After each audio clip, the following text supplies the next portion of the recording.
In outer space, two alien ships are fighting with lasers. One ship opens a wormhole and escapes just in time. It comes out near Earth, hits a satellite, and starts falling apart. Inside, an alien hunter jumps into an escape pod and shoots himself out before the ship crashes. Meanwhile, in a Mexican jungle, sniper Quinn McKenna is watching cartel members. Right when he takes his first shot, the Predator ship crashes nearby and throws Quinn to the ground. He wakes up and goes to check the crash site. There he finds some Predator armor, like a helmet and wrist device. His teammate Dupree suddenly shows up. He gives Quinn a bag so he can hide the alien gear. Quinn tries on the Predator wrist device, but then he and Dupree hear a noise. They look up and see one of their teammates hanging upside down, dead. The Predator appears, it moves fast, turns invisible, and dodges every bullet. It shoots back and kills Dupree in seconds. When Quinn gets closer, the Predator wrist device activates by itself and fires a shot that knocks the Predator out and cuts the hanging body in half. Blood pours everywhere, making the Predator visible again. Quinn grabs the gear and runs away. On his way out, a small metal ball falls out of the wrist device and Quinn picks it up too. A little later, a government team led by Traeger arrives. They already seem to know what Predators are. They take the unconscious Predator and all the alien tech they can find. Next morning, Quinn reaches a small town. Since the alien gear is deadly, he decides to parcel it to his son as evidence. He tells the bartender to mail these items, but the bartender refuses. So Quinn uses the ball to become invincible and scares the bartender into doing it, and he swallows the ball just in case he needs it. Meanwhile, Quinn's son Rory is a smart boy with autism. He's home when he received the item sent by his father. At a park, government agents grab scientist Dr. Casey. They show her photos of the Predator and the crash pod. They tell her these aliens have visited Earth many times, and now they're showing up even more. That evening, Rory's mom asks him to go trick-or-treating, but he refuses because the bullies will recognize him. He goes to the basement instead and opens the package. Inside is the Predator gear. The wrist device turns on, and Rory starts playing with it like a computer. Quinn, meanwhile, gets captured by the government and placed in a mental checkup room. Traeger watches him, and Quinn quickly realizes they want to keep everything secret. After the test, they put Quinn on a bus with other prisoners. These guys act weird and don't believe him when he says he saw an alien. Dr. Casey arrives at Traeger's secret facility. She's shocked to see many alien items, and even more shocked when she discovers they have a Predator sedated in a lab. Traeger explains they call them Predators because they love hunting. He also tells her that this Predator has human DNA in its body, and they want to know how.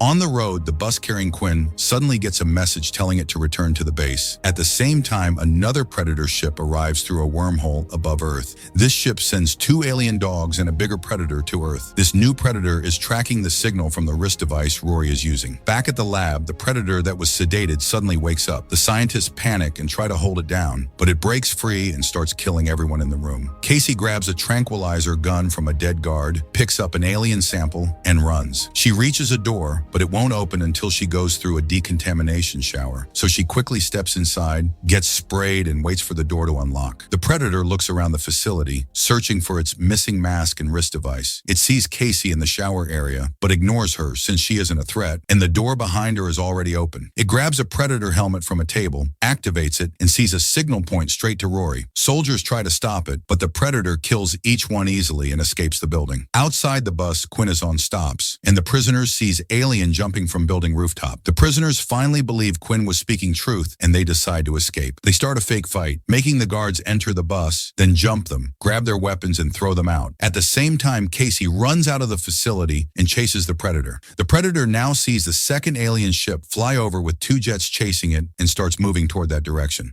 Casey jumps from a rooftop onto the moving bus to shoot the Predator, but she accidentally shoots her own foot. Quinn tries to shoot too, but the Predator destroys one of the bus's tires, making it stop. The prisoners quickly look for another ride. Casey is almost shot by guards, but Quinn's group finds some bikes and picks her up in time before escaping. Not far away, the other bigger Predator lands and sends its two alien dogs out to hunt, and the other soldiers hide in a motel room and wait for Casey to wake up. When she opens her eyes, she panics, grabs a shotgun, and thinks they kidnapped her. Quinn quickly calms her down and explains that Traeger's men tried to kill her because she stole the alien sample. Casey agrees to help them and explains what she learned at the lab. This makes Quinn realize that the Predator is coming for Rory because the wrist device is with him. Meanwhile, Rory is at home checking out the Predator helmet. When he puts it on, it projects a video showing how Predators upgrade their bodies by adding DNA from different species. Excited, Rory decides to go trick-or-treating using the Predator gear as his costume. When Quinn and the team reach his house, Rory is already gone. Quinn tells Emily, his ex-wife, everything. She gives him a gun and tells them to bring their son back safely. Some of the soldiers don't want to go, but after hearing how skilled Quinn is, they all agree to help. Meanwhile, Rory is out trick-or-treating. Sadly, he's recognized by the two bullies who always pick on him. They start making fun of him again. Rory ignores them and knocks on a house door, but the owner steps out and also mocks him before throwing something at him. This activates the Predator helmet. It fires a blast without Rory meaning to. The blast kills the man instantly and blows up his house. All the kids scream and run away. Quinn and Casey see the explosion from far away and drive toward it. Rory panics, drops the helmet, and runs to hide in a baseball field. But suddenly, the two alien hounds show up. Before they can attack, arrives and hits them with his car. The rest of the team shows up too. Casey takes Rory to safety while the soldiers shoot at the alien hounds. One hound chases Quinn through the field, but Quinn manages to throw a few grenades into its mouth and it explodes. The other hound gets shot to death by the team. Casey begins collecting some samples from the dead hound, but then the Predator suddenly appears from the shadows. It grabs one of Quinn's teammate by the throat and threatens to kill him if they don't drop their guns. The team drops their weapons, but Quinn quickly reacts and shoots the Predator, forcing it to release Nettles. Everyone runs and hides inside Rory's school. The Predator walks in after them. Quinn knows the Predator wants the wrist device, so he takes the mini computer from Rory and hides with it. The Predator finds them and grabs Quinn by the neck. Quinn hands the device over. Before anything else can happen, the Predator is suddenly pulled out the window. The bigger Predator has arrived. The team runs away while the two aliens fight. The bigger Predator wins easily, smashing the smaller one into a car and ripping out its skull and spine. Police sirens approach, so the bigger Predator looks at the humans' names on the wrist device and tries to find McKenna, thinking that's the one he's looking for. Then it turns invisible and disappears. Quinn calls Emily to tell her what's happening, but government agents are already watching her. She put her phone in water so they can't track Quinn. Meanwhile, Traeger and his men reach the smaller Predator's body. Traeger realizes the bigger Predator was hunting this one because it stole something important, and to find that stolen item, they need Rory. Quinn and his team hide inside a barn. Casey checks the alien sample and confirms something scary. Predators are upgrading themselves with DNA from different species to become stronger and smarter. Suddenly, they hear strange noises. The second alien hound, the one that survived the grenades, has followed them. But this hound isn't angry anymore. It acts like a friendly dog. Nettles stops everyone from shooting it, saying it could be useful. Casey tries talking to the hound, but before she gets anywhere, Traeger arrives in a helicopter. She throws something for the hound to chase so it can hide. Traeger comes out and demands to know where the wrist device is. Quinn and Casey refuse to talk, so the agents punch Quinn while Traeger questions Casey. He explains what he believes. Predators know humans are destroying Earth and don't have many years left, so predators are taking the best DNA from humans before we go extinct. Back at Emily's house, government agents search every room looking for the Predator gear. Suddenly, the bigger Predator breaks in. It kills all the agents in seconds. Emily hides quietly as the Predator searches Rory's room. It sees a map on the desk that shows the location of a Predator ship. That map is drawn by Rory. The agent guarding Rory notices this and sends the info to Traeger. Immediately, Traeger takes Rory into the helicopter and leaves. He tells his men to kill Quinn and Casey. Quinn easily beats two agents with his military skills. Another agent almost kills Casey, but the friendly hound shows up and spits out a grenade. Casey uses the moment to hit the agent with a chair. Then she jumps out of the way before the grenade explodes. The team reunites outside. They wonder how to escape, then a helicopter appears. Their remaining teammates stole it and came back for them. Soon they reach the location of the second Predator ship. Traeger forces Rory to unlock the door and they enter the ship. Traeger orders his men to take everything inside. Suddenly, one agent is thrown to the floor, has been following them while using the invisibility device from the swallowed metal ball. Quinn catches Traeger and drags him outside. Meanwhile, Quinn's team is fighting Traeger's men around the ship, pushing them back. Suddenly, one of Quinn's teammates is attacked and badly injured by the bigger Predator. Before dying, he fires a flare into the sky. The bright light distracts Traeger long enough for him to punch Quinn and run. A shootout starts between both groups. Quinn pulls Rory behind cover and gives him the invisibility device so he can stay hidden. The Predator arrives and starts killing Traeger's men instantly. Then the Predator enters the ship and activates the speakers. A loud sound hits everyone's ears, and then the Predator's voice starts translating. It says it came to destroy the ship so no one can use its technology. When the message ends, the Predator sets a timer to blow up the ship. Quinn and Traeger stop fighting for a moment because they now have a common enemy. Both Quinn's team and Traeger's agents run into the forest to hide as the Predator leaves the ship. A few seconds later, the ship explodes behind them. Suddenly, they hear a strange noise. A Predator weapon flies out of the trees and slices off an agent's arm. Both groups move back as they fire at the Predator, but nothing works. Two of Quinn's friends decide to act as bait. The Predator jumps in and attacks everyone, killing soldiers left and right. It attacks the two friends who are acting as bait. They're badly injured and realize they won't live, so they shoot each other to avoid the pain. The Predator returns and grabs Rory. The Predator drags Rory toward its ship. Quinn runs after them as fast as he can. Rory drops a small metal ball during the struggle. The Predator takes Rory inside the ship and begins lifting off. Quinn and his other teammates jump onto the top of the ship as it rises. Inside the ship, Rory sees the Predator activating the force field, a deadly energy shield that slices anything it touches. Quinn dodges it just in time. Nebraska ends up on the outside of the force field, unable to get inside. Nettles gets caught and loses his legs before falling to his death. Nebraska realizes he has one chance to help Quinn and Rory, so he sacrifices himself by jumping into the ship's turbine. The engine breaks and the ship starts spiraling down. Quinn uses the force field to protect himself as he slips inside the ship. The damaged ship crashes hard into the ground. Quinn crawls out, but the Predator follows him. The two begin fighting. Quinn tries everything he can, but he's not strong enough to beat the Predator in hand-to-hand combat. Just when the Predator lifts its blade to kill Quinn, Casey suddenly appears. She jumps on its back and fires straight into its head. Quinn pushes the Predator toward the force field generator. Rory activates the shield at the right moment. The Predator's arm gets sliced off instantly. Quinn shoots again and finally kills the Predator with several shots to the head. Quinn looks at his fallen teammates and takes something from each of them as a way to honor them. He and Rory stand together for a moment to remember their friends. They just met yesterday and they sacrificed their lives for him. Sometime later, Quinn visits a new government facility. They're preparing for future alien attacks using everything Rory decoded from the Predator tech. The scientists finally open the mysterious item the first Predator stole.